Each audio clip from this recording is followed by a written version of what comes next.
Joining us now, American Islamic Forum for Democracy President Zuhdi Jasser. Zuhdi, where do things go from here?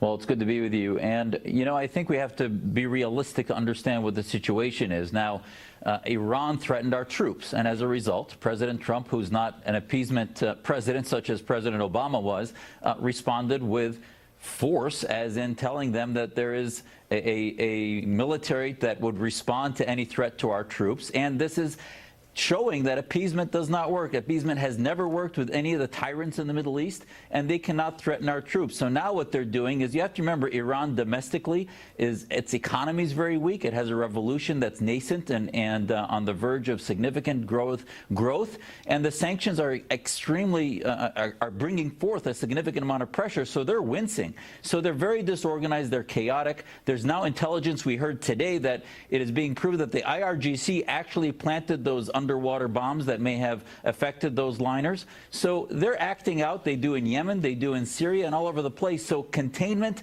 is our strategy, and President Trump and National Security Advisor Bolton and Secretary Pompeo, I think, are right in making sure that they know that there is no appeasement that they can look for.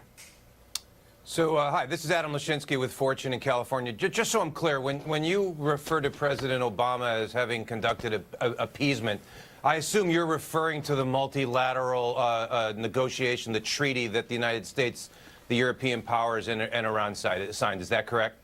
Adam, it's not only that. They took 12 of our troops onto a ship for 24 hours, and then we begged them to give them back. They have made a fool out of us in Syria. They've made a fool out of us in Yemen. So the appeasement is not just a nuclear deal, but that certainly was the top most significant problem.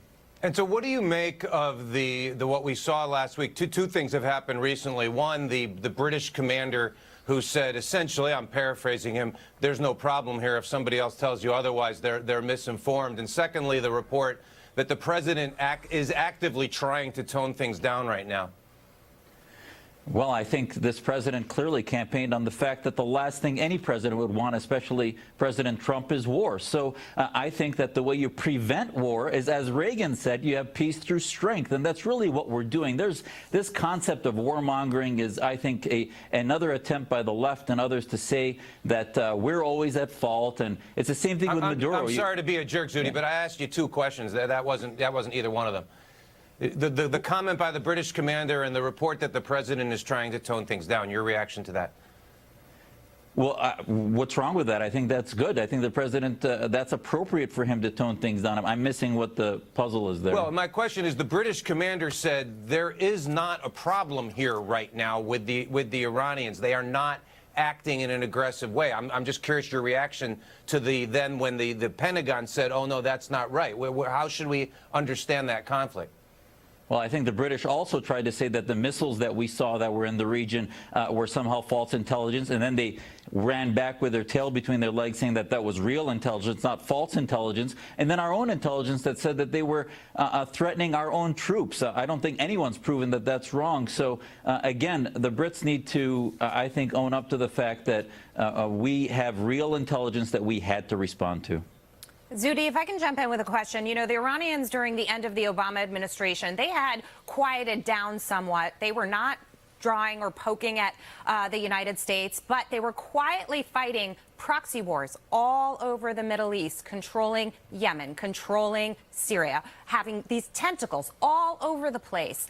Now President Trump comes in. He says that was a bad deal that President Obama signed. I'm going to toss it out and get rid of it. I'm going to sanction you, and I'm going to hit you where it hurts when it comes to oil. The Iranian economy is also in shambles. These sanctions are stifling them. They don't really have the means to go to war either. To me, it almost looks like it's a bluff on both sides.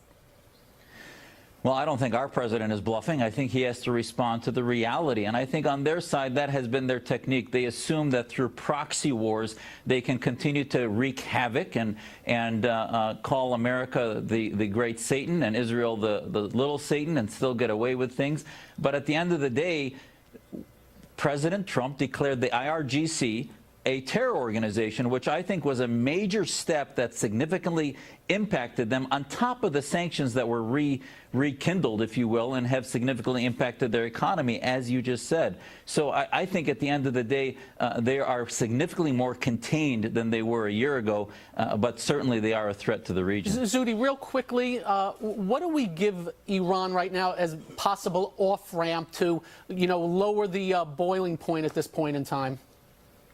That's a great question. I think the off-ramp would be President Trump asked them to have a conversation. I think they begin to demonstrate that they're not going to threaten us with 60-day breakout times as they claim to have, and actually begin to become honest players, which they haven't done any of which. But I think a conversation with President Trump, as he called for, was smart. Maybe that would be a place to start. Zuhdi, thanks so much. Appreciate your time. Anytime.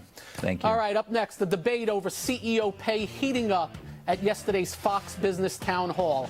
Is top 10